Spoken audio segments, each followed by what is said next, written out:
Back to the social universe, where you learn the secrets of the social media through the social universe, and in many cases, the secrets of the universe itself. So to summarize what we talked about on the show so far, we began the show by talking about web marketing. We talked about making sure that your websites are mobile, optimized for mobile use, so that they show up well on the mobile use of the phones. If you notice, for example, a little bit of a sidetrack, that your Samsungs especially are starting to become very, very big, and they're making them even bigger. And it's because the internet is becoming more and more prevalently used on the cell phone. So you want to optimize your website for that. You also want to take a look at how quickly your website uploads. And so go in there. You can actually go into your Google Analytics and take a look at how quickly it loads up, and that will actually help optimize your website. In other words, that could be another 3 hours of discussion. So I'm going to leave that alone. And now we're talking about health and how you can get yourself a little bit healthy, a little bit more healthy, so that you can have some amazing pictures to put up on your social media that integrates into your website. Another thing I want to say about this is that you might think, well, you know what, I'm a highly professional person. I don't want to have people see me in shorts and a t-shirt and whatnot. In today's society, social media is very voyeur. People want to know that what Bill Gates, if he actually ever does get out on the beach, or is he always just a stuffed shirt, and they, speaking of the fashion faux pas, just because Bill Gates wears sandals and socks doesn't necessarily mean that he set the trend and that you should show up to a Windows interview with Microsoft in dressing like he does. So these are all things that you want to consider. And then the other thing is your health. So especially, and one of the things that we were talking about over the break, and again we want to welcome back Dr. Page from one of the deans of Midwestern University in the podiatric, did I say that right? Very good. Okay. In the podiatric division, and we were talking about how sometimes something on the exact opposite extreme of your body, your feet versus your jaw with TMJ, sometimes that can be related to your feet being out of line. It's fascinating how interconnected the body is as a unit, and if the feet are malaligned, that contributes to discomfort or malfunction in the knees or the hips or the low back, and sometimes even in that temporomandibular joint up where the jaw connects to the head, and it often causes lots of discomfort. Some interesting work has been done about that. Absolutely.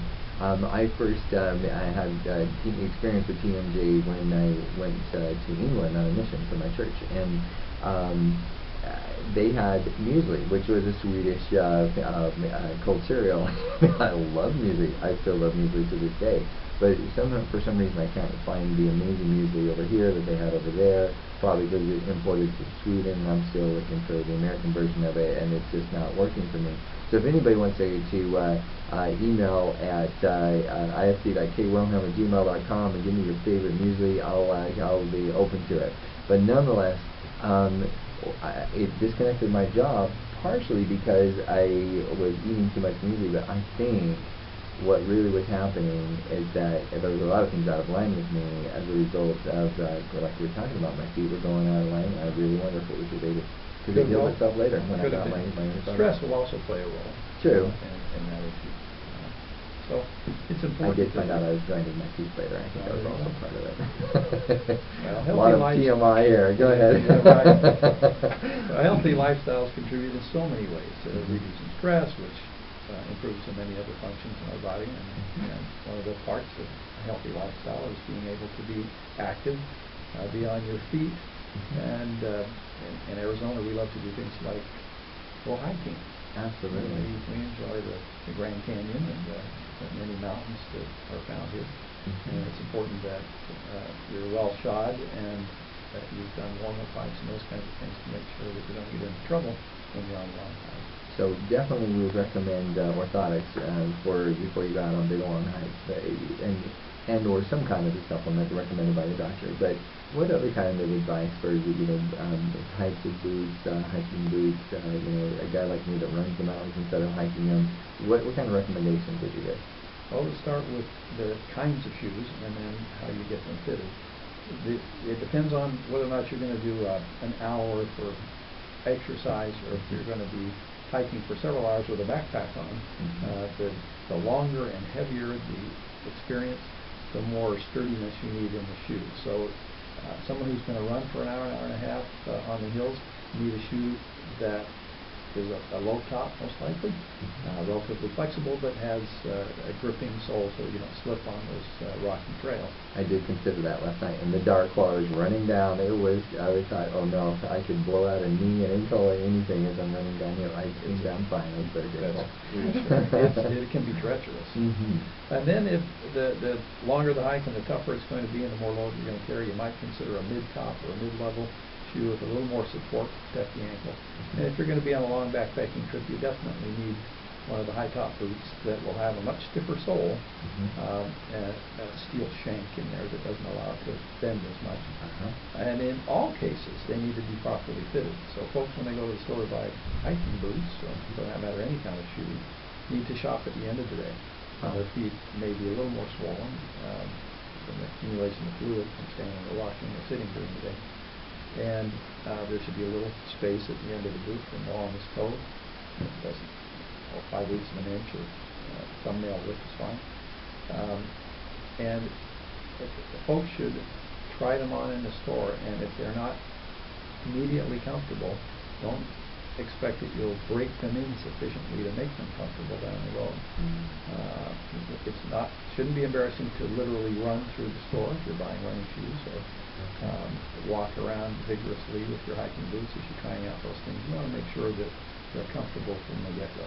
Yeah, I remember when I was in 7th grade, I bought a pair of shoes that my mom thought I would just break in later, and I lost both toenails, both big toenails.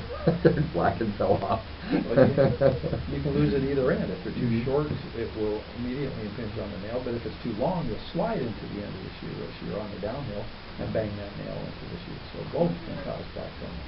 I actually lost them again when I ran the Awatuki Mountains there for a long time, and they turned black and fell off, and I kept on running and they fell off. I just love running those mountains, but luckily I did. I consulted my podiatrist, and he made some recommendations and got me into shoes now that they don't happen, but that doesn't happen. But I wonder if that happens because it was really that happens a lot. Yeah, interesting. Well, that's very, very exciting. Looks like we have 1 minute left. Wait, hold on just a second. I may be looking at the wrong. Oh, we still have 4 minutes. Okay, much better. Okay, so we were teasing, gave a little teaser about the different other aspects of the clinics that you might be able to set appointments for there at Midwestern University. So transitioning a little bit over into that area. If somebody goes to midwesternuniversity.com, is that the correct website? Midwestern EDU. Midwestern.edu. Okay. Or you can Google the Midwestern University. I'm sure it will come up. It should come up. But there's a unique service that we provide through our multi-specialty clinic that is pharmacy service. That is, individuals who want to have their medications analyzed, especially older folks who are experiencing polypharmacy, where they're on a lot of different medications. There can be drug-drug interactions that cause complications of their own. So they can have their medication list analyzed and assessed not only as to drug interaction, but also as to dose. So that's a nice service that is available there. We mentioned earlier our clinical psychology folks, and they can provide lots of different kinds of support for folks with mental health issues that may want to explore what can be done to help them. Of course, we have our foot and ankle clinic that we have some big fan board-certified podiatrists there who can handle anything below the knee, whether it's trauma or diabetes related, a skin problem, tendonitis, muscle, bone, you name it. So I wanted to drill in on that a little bit. So sometimes your diabetes can be related to how well your feet are being maintained. Is that correct? For sure. There are many complications, as your listeners already know, that come from having diabetes. But some of those complications preferentially affect the lower extremity, the most significant being a loss of sensation. The nerves quit functioning properly, and you can't sense when injury occurs. Another significant contributor is a loss of immune function, and so when an opening is created, it's much easier to get an infection and a lot harder to get rid of that infection. So when your immune system goes down, is that what when you get diabetes, or what actually? It doesn't help on the onset. It's just if you have diabetes, it's really tough. That's and correct. It takes over your feet. That's right. Diabetes affects lots of different things, but the causes of diabetes are manifold, and we could get into that if we have the time. Type 1 and type 2 diabetes are distinctly different etiologies. Type 1 being when the body no longer produces insulin to help metabolize the sugar that we take in. And type 2 being when the body, when the insulin that is made by the body is insufficient or isn't as effective as it needs to be to metabolize that sugar. And so the blood sugar levels rise in either case to levels that cause damage in all the different tissues of the body. So especially if you're diabetic, you want to keep in touch with your good doctor. We hear of so many people that are losing, that lose their feet, and they just make sure that you include that in your whole lineup of services that you want to get from a doctor. So definitely reasons to do that. Well, it looks like it is time to end our show. This is Kurt Wilhelm, the host of the Social Universe here on Voice America World Talk Radio, joined by Dr. Page of Midwestern University. And again, if you want to find out more about the information we've talked about, go to midwestern.edu. And what's a good phone number to call just to be in the show? 623-537-6000. Wonderful. And don't forget to tune into Ageless Living on our sister health channel, where we're going to be doing a little bit more discussion that's very, very in-depth health related. So we look forward to seeing you on the other side. And again, thanks for tuning in. We'll see you next week.